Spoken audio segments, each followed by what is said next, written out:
Salutations les fighters. Imaginez-vous qu'après une longue journée de travail, vous vous apprêtez à rentrer à la maison et là, votre voiture ne démarre pas.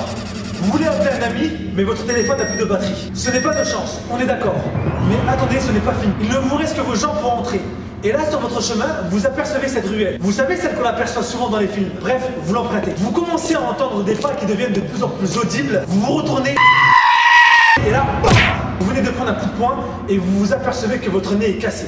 Même si la fuite n'est pas une mauvaise idée, comme vous avez pu le voir dans une de mes vidéos, sachez qu'il est possible de combattre en étant blessé. Il existe 3 facteurs qui vous permettront de faire face à cette situation. Le premier est l'instinct de survie. Il vous donnera une impulsion inconsciente qui vous sortira peut-être d'affaire, tout simplement parce que vous ne voulez pas mourir. La seule chose qui peut interférer avec votre instinct de survie est la peur. Elle peut vous faire perdre tous vos moyens parce que vous stressez. Et malheureusement, votre agresseur peut prendre le dessus sur vous. Le deuxième facteur est le contexte dans lequel on se trouve. Si vous devez défendre un membre de votre famille ou un ami, sans hésiter, vous ferez face à votre agresseur. Le troisième facteur est l'expérience au combat. Une personne qui a de réelles compétences dans un art martial ou un sport de combat sera plus à même de tourner la situation à son avantage. En 2014, j'ai participé au championnat de France de boxe Sanda qui s'est tenu à Toulouse dans la catégorie pro en moins de 75 kg. J'ai un ami qui pratiquait le MMA à l'époque et qui souhaitait que je lui prenne une licence pour participer au championnat de boxe Sanda. Il habitait à Paris et mon école étant située à Perpignan, il n'a pas pu assister à mes entraînements. La veille de la compétition, lorsque nous nous sommes retrouvés à Toulouse, j'ai voulu lui montrer une technique justement pour qu'il puisse contrer une projection et dans un pur réflexe, il m'a mis un coup de genou, il m'a ouvert la pommette et l'arcade.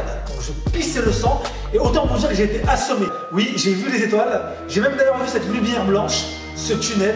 Non, je déconne. Donc j'ai mis un peu de vaseline, j'ai décidé de ne pas me faire recoudre, je me suis couché comme ça. Le lendemain, je suis arrivé à la compétition avec une paire de lunettes et une capuche. C'est comme si j'étais une star, alors que je voulais tout simplement combattre. Il était hors de question pour moi de ne pas participer à cette compétition. Surtout que ça faisait des mois que je m'étais préparé, j'avais 2 cœurs, 4 poumons, et il fallait absolument que je combatte. Je suis rentré sur la surface de combat. L'arbitre a regardé nos gunbox, protège-dents, il n'a pas vu que j'étais ouvert. Je craignais vraiment que l'arbitre ne m'autorise pas à combattre.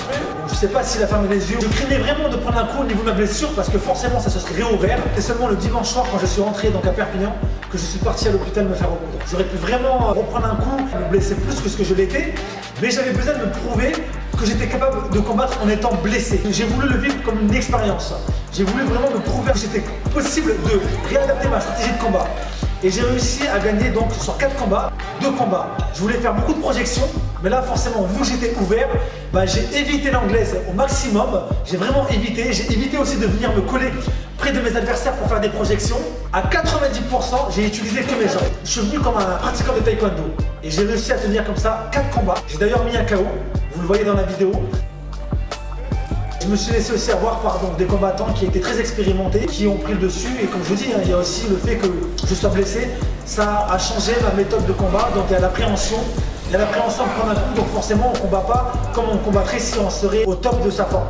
Et je vous dis, le fait d'être blessé, forcément, inconsciemment, ça joue et ça a des conséquences sur le combat. N'hésitez pas à laisser votre avis dans les commentaires. Qu'auriez-vous fait, vous, si vous auriez été à ma place?